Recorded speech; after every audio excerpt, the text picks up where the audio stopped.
এই জুমার রাত চলতেছে না, কালকে জুমার দিন। জুমার দিন একটা সূরা পড়তে হয়, সূরাটার নাম কি? জোরে বলেন। সূরা কাহাফ জুমার দিনে তেলাওয়াত করলে এক জুমা থেকে আরেক জুমা পর্যন্ত আপনার এই যে হায়াত, এটা ইমানে নূর দিয়ে আল্লাহ ভরে দিবেন ইনশাআল্লাহ। আর এই সূরা কাহাফ আপনাকে দাজ্জাল থেকে বাঁচাবে।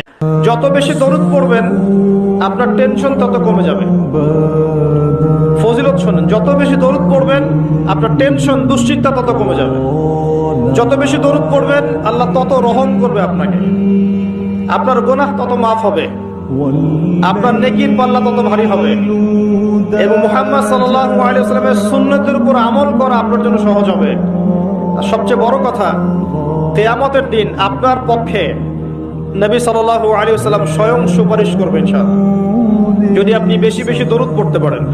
এটাই সেই জামানা যে জামানার সম্পর্কে নবীজি বলেছেন, এখানে সত্যবাদীকে বলা হবে মিথ্যাবাদী, মিথ্যাবাদীকে বলা হবে পরম সত্যবাদী। মানুষ আমানতদারকে বলবে খেয়ারতকারী, খেয়ারতকারীকে বলবে চরম আমানতদার। মানুষ সত্যকে মিথ্যা করবে, মিথ্যাকে সত্য করবে।